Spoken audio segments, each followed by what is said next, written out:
أعوذ بالله من الشيطان الرجيم. بسم الله الرحمن الرحيم.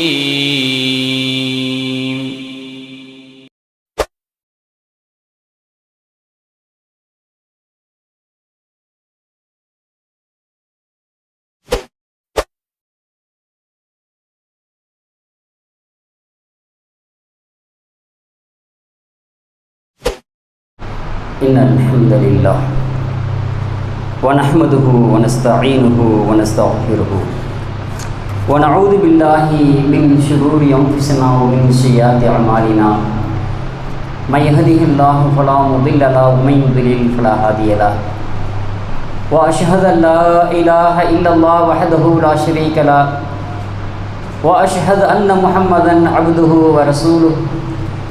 أعوذ بالله من الشيطان الرجيم. بسم الله الرحمن الرحيم.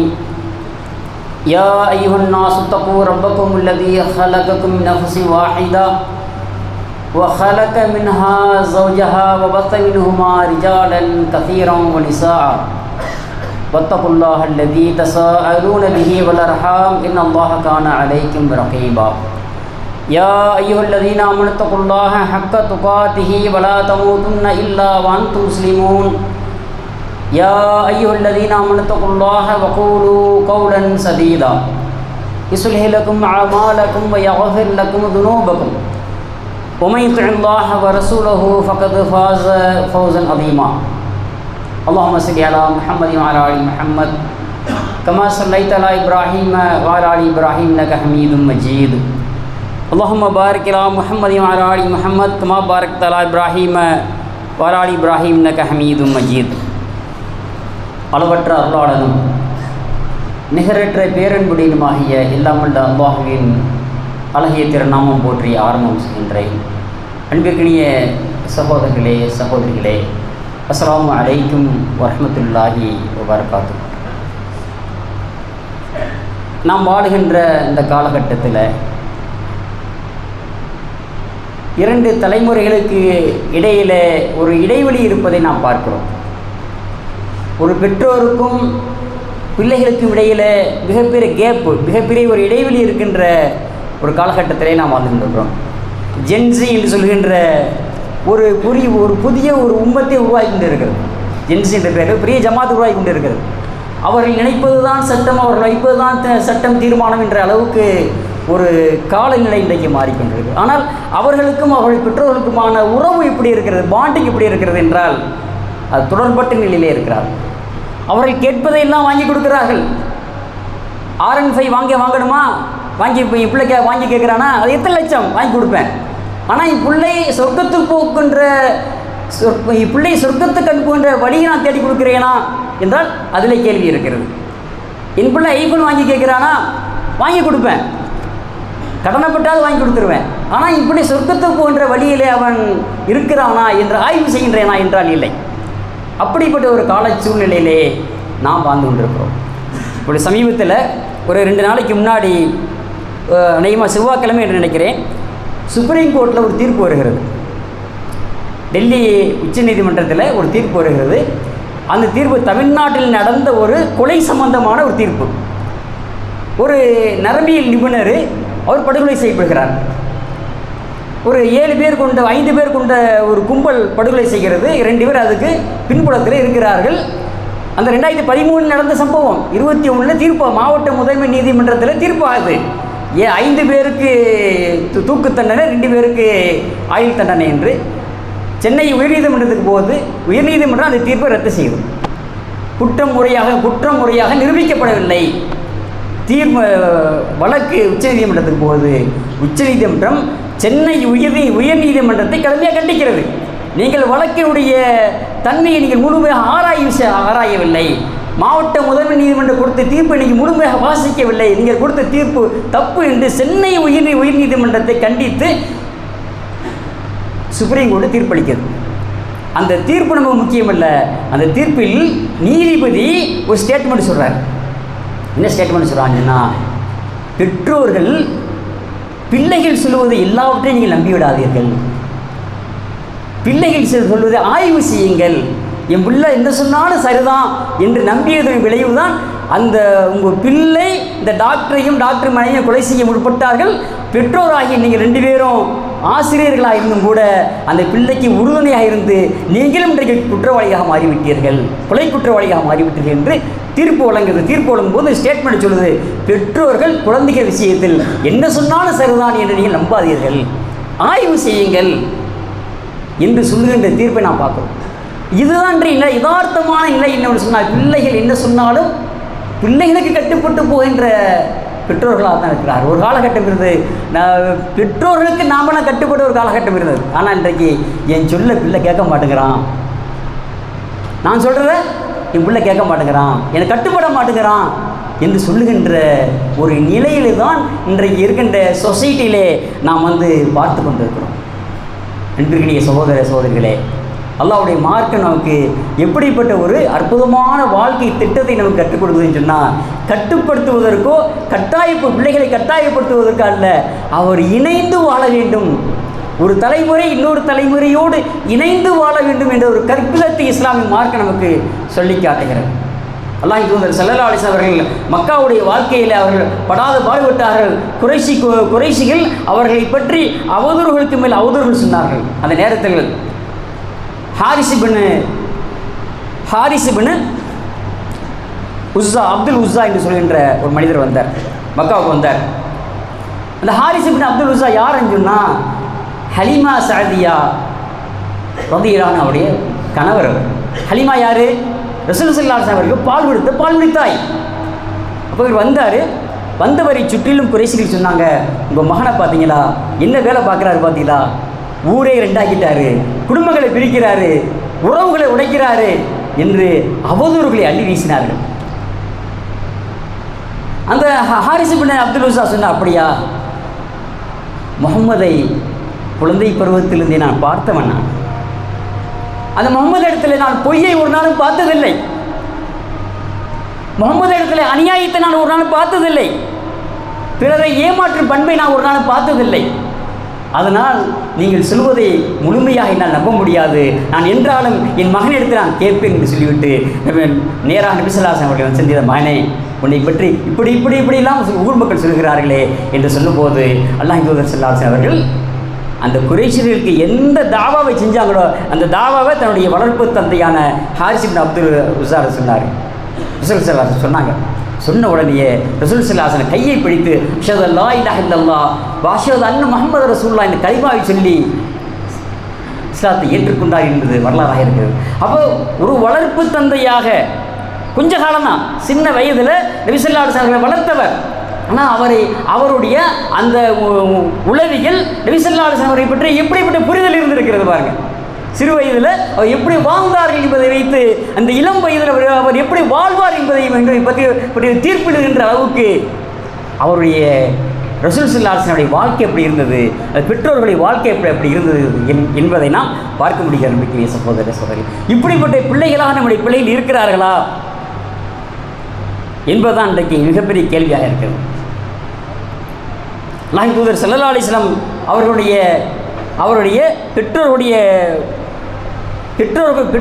இல்லாமைக்கு பிறகு ரசூல் ஸல்லல்லாஹு அலைஹி வஸல்லம் அவர்களை தந்தைக்கு தந்தையாக தாய்க்கு தாயாக வளர்த்தவர் அபூ தாலிப். எல்லா வகையான உதவிகளும் செய்தார். ரசூல் ஸல்லல்லாஹு அலைஹி வஸல்லம் அவர்களை அவருடைய அபூ தாலிப் தந்தை அப்துல் முத்தலிப் எப்படி தன் தோள் மீது தூக்கி சுமப்பாரோ அதுபோல தோள் மீது தூக்கி சுமந்தார். அல்லாஹ்வின் தூதர் ஸல்லல்லாஹு அலைஹி வஸல்லம் அவர்கள் இந்த மார்க்கத்தை தன் தலை மீது தூக்கி சுமந்தார்கள்.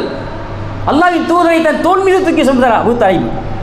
அப்படிப்பட்ட அபூ தாலிபோட மரண நேரம், சக்கராத் ஹால் என்று சொல்லுவோமே, அந்த நேரம் ரசூலுல்லாஹ் வந்தாங்க. நெருங்கி தந்தையே, நீங்கள் லா இலாஹா இல்லல்லாஹ் சொல்லுங்க, லா இலாஹா இல்லல்லாஹ் சொல்லுங்க, நான் உங்களுக்காக பரிந்துரை செய்கிறேன். ஏன்னா இஸ்லாமிய மார்க்கம் பிரச்சாரம் செய்ய 10 காலம் ஆகிவிட்டது.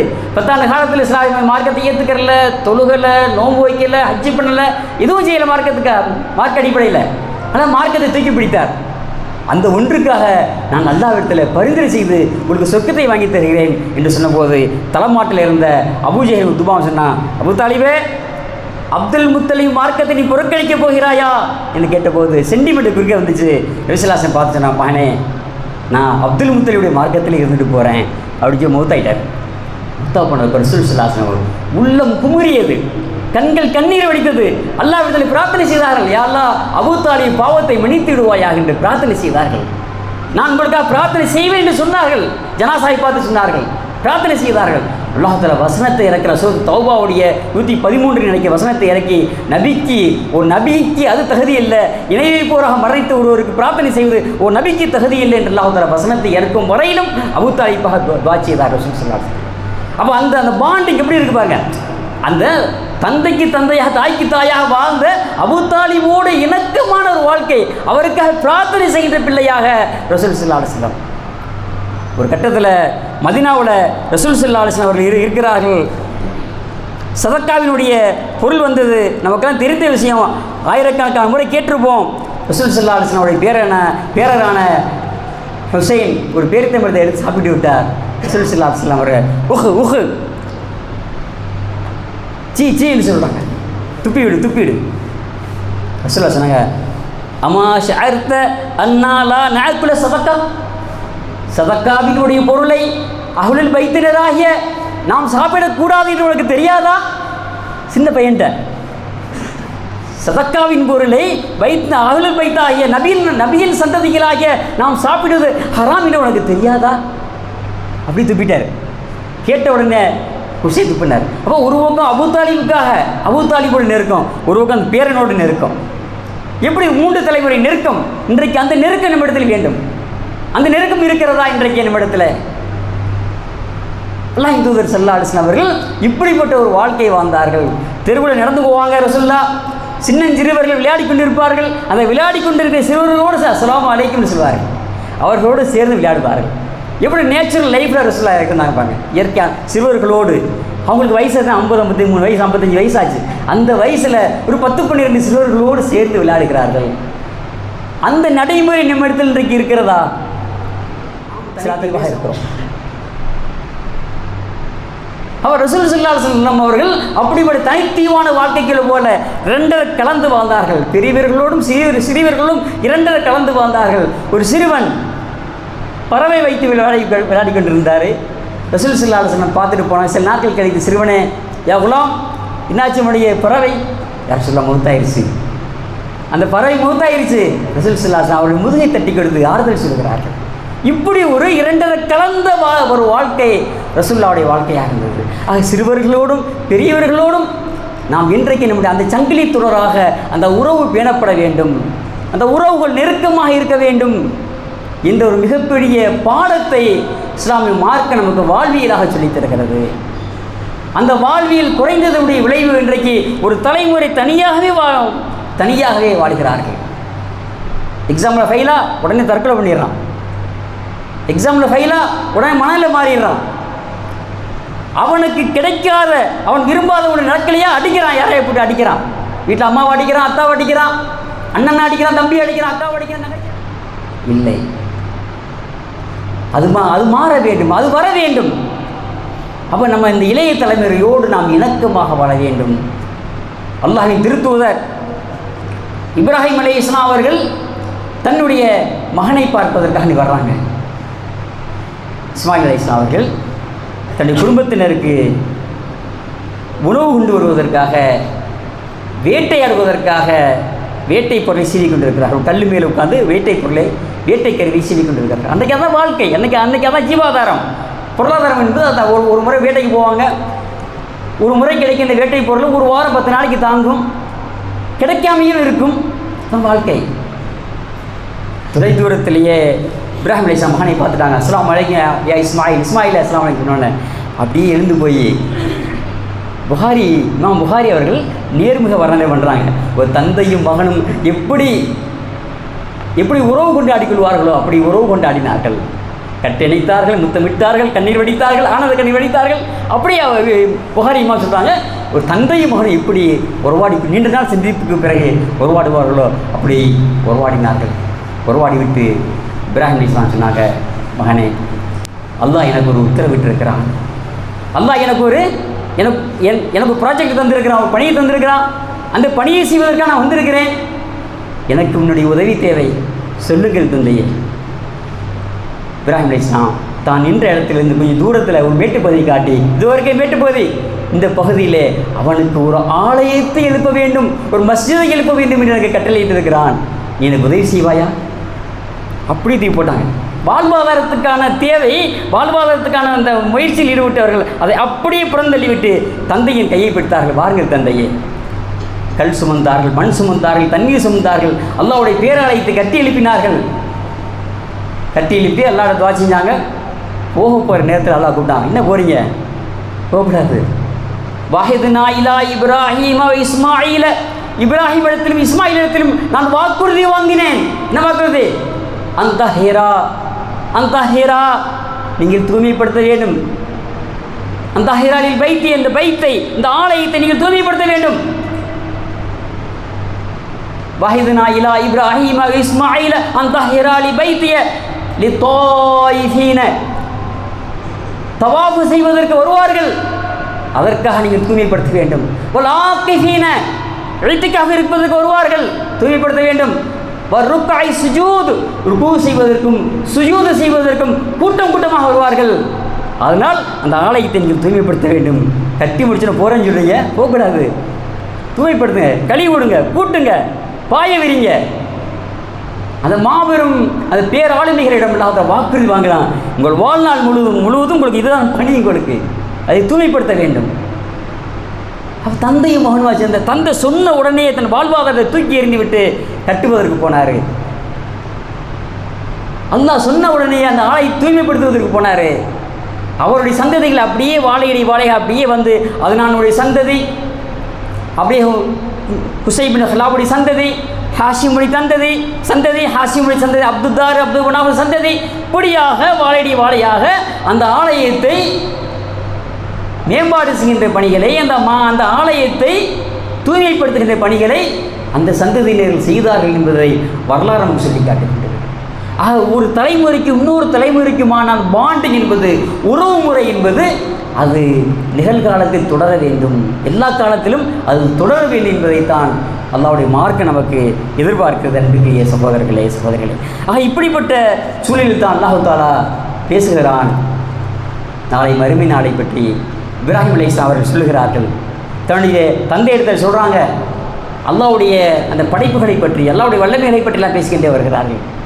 சூரியன் சந்திரன் எல்லாவற்றையும் சொல்லி இதெல்லாம் தெய்வம் இல்லை என்று சொல்லிவிட்டு, சிலைகள் தெய்வம் இல்லை என்று சொல்லிவிட்டு சொல்லுகிறார். கடைசியாக சொல்லுகிறார்கள், யௌமலா யன்ஃபு மாலும் வலா பனூன், யௌமலா யன்ஃபு மாலும் வலா பனூன், அந்த நாள், அந்த இறுதி தீர்ப்பு நாளில் பொருளாதாரம் பலனளிக்காது. சம்பாதித்த சேர்த்த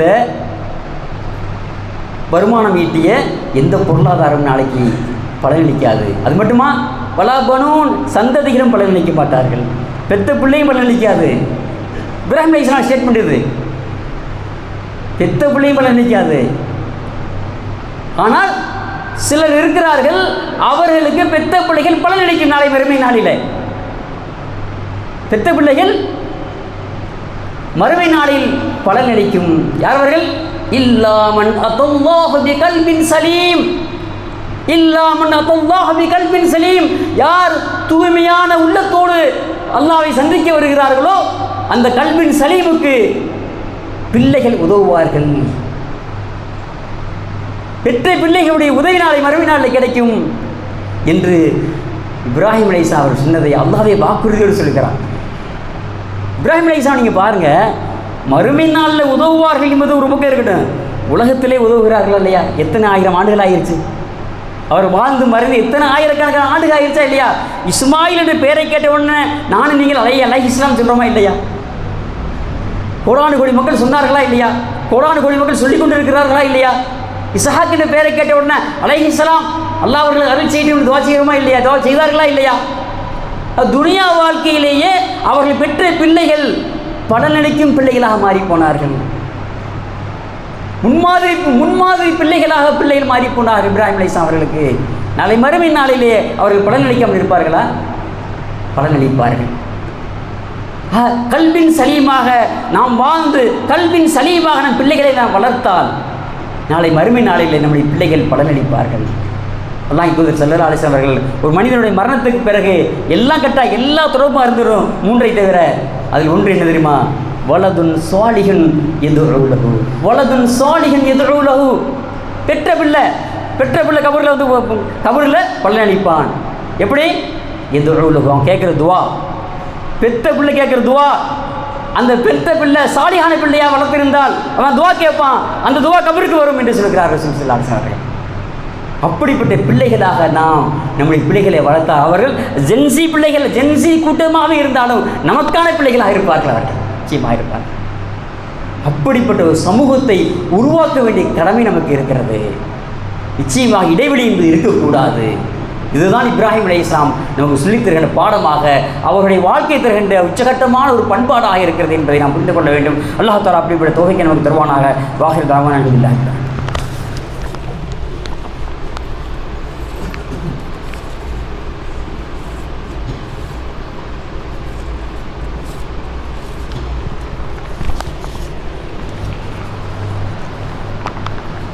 அல்ஹம்துலில்லாஹி ரப்பில் ஆலமீன் வஸ்ஸலாத்து வஸ்ஸலாமு அலா ரசூலிஹில் கரீம் வலா ஆலிஹி வஸஹ்பிஹி அஜ்மஈன் வமன் தபிஹும் பிஹ்சானின் இலா யௌமித்தீன்.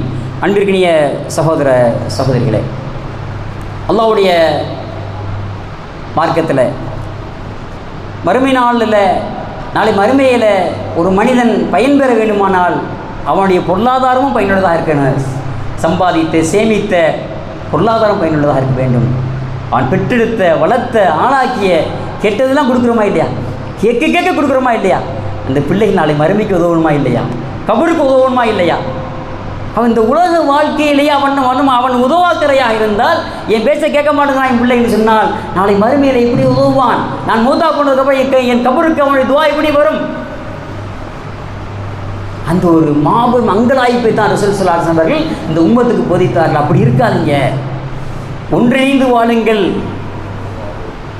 தந்தையினுடைய கொள்கையும் பிள்ளையுடைய கொள்கையும் ஒரே மாதிரி இருக்கணும். ஒரு கொள்கை ரெண்டு பேரோட கொள்கை ஒரே நேர்கோட்டில் இருக்கணும்.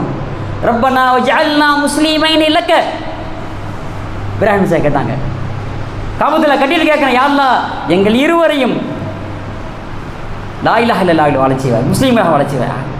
உண்மை துர்ரியத்தினா உம்மத்தம் முஸ்லீமத்தில் எங்களுக்கு பிறகு வருகின்ற சந்ததிகள், அவர் தொலைநோக்கு பார்வையோடு சந்ததிகளையும் அப்படி வாழச் செய்வாயாக.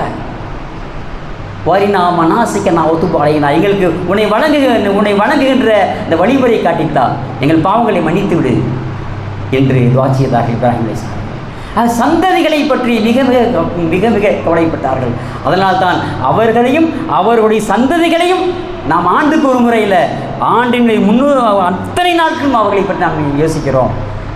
கமா சொல்லைத்த அலா இப்ராஹிம, இப்ராஹிம் நிக்கல ஒரு ஆளி இப்ராஹிம் குடும்பத்தினருக்கு நீ எப்படி அருள் செய்தாயோ, கமா பாரக்த அலா இப்ராஹிம ஒரு ஆளி இப்ராஹிம் பறக்கத்து செய்ததல்ல, இப்ராஹிம் குடும்பத்திற்கு நீ எப்படி பறக்கத்து செய்தாயோ என்ற கேட்குறோமா இல்லையா? அத்தியாயத்துடைய இருப்பில் கேட்குறோமில்ல.